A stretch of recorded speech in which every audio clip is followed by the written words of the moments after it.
Back in Birmingham now, and we can talk to the Northern Ireland Minister, Steve Baker. Steve, always a pleasure to have you on the show and on the channel. There doesn't seem to be much collective responsibility in your party. Penny Mordaunt, who's in the Cabinet, said... Oh, Steve, are we struggling with your sound? Can you hear us OK? Because I think... Yes, I can. Oh, perfect. So Penny Mordaunt, who is in the Cabinet, went on the airwaves and said that benefits should rise in line with prices. That is not government policy. Should she be fired? Well, that's really a decision for the Prime Minister, if I may say so. Look, at the mood I'm in at the moment, I'm extremely happy with the speech that Liz Truss has made.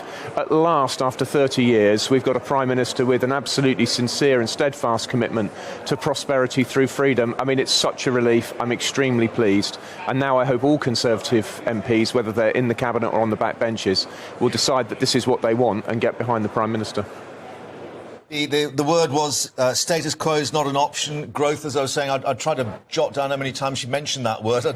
I failed. But clearly there is another side of this, and that is a lot of your MPs are worried about the situation on benefits, whether it's linked to inflation, how high inflation goes as well. She didn't address any of that in the speech in detail.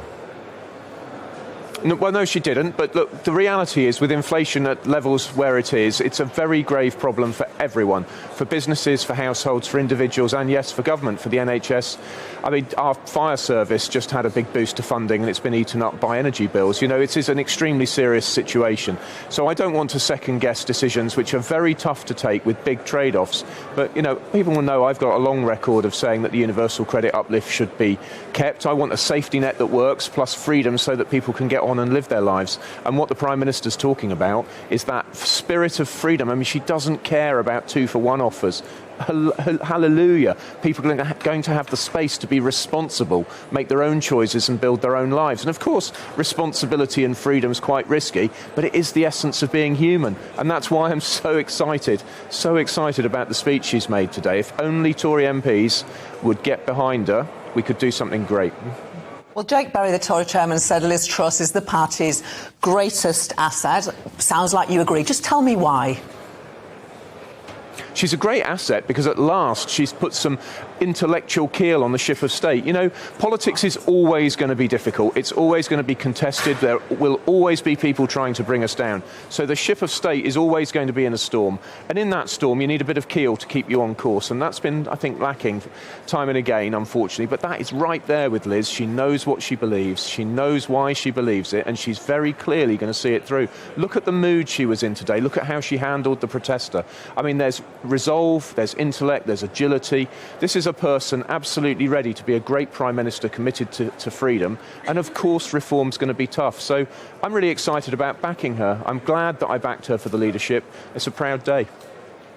Without being too unkind about it, Steve, I mean, were you and others taken aback at how she actually managed to deliver this speech? Taken aback? No, not at all. She's the Prime Minister of the United Kingdom. You don't get to be Prime Minister of the UK without being able to make a speech. Now, I thought actually today what you started to see was Liz's human side, something which people like me have long seen. Of course, I've known her for 12 years since we were both elected.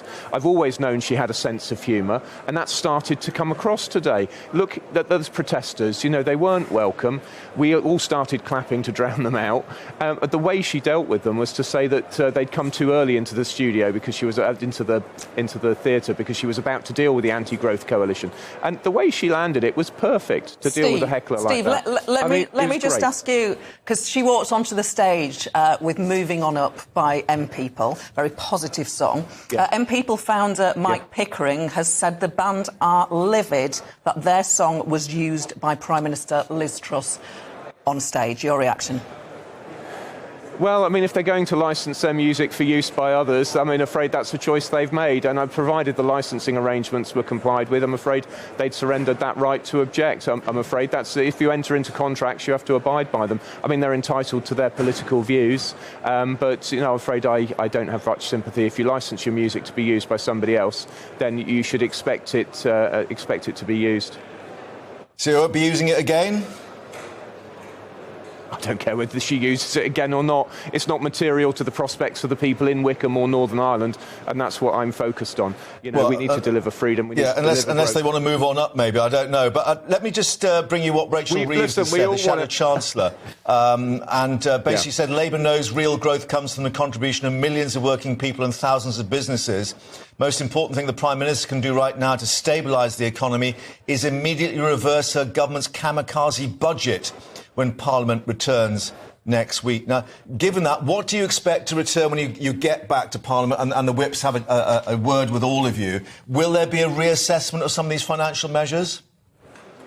No. I mean, Rachel Reeves has just engaged in mere politics there. The truth is that it's the Conservative Party that understands that society is cooperation. It's millions of businesses and individuals making choices, working, serving one another. I mean, this is the essence of a free society. The idea that Labour embodies it is a joke. I mean, Labour's answer to everything is more coercion, more force, more taxation, more regulation. So, I mean, I think that Rachel's engaged in mere politics there, and I have no truck with it. I'm expecting when we get back that Tory MPs will have taken stock of an exceptionally good speech.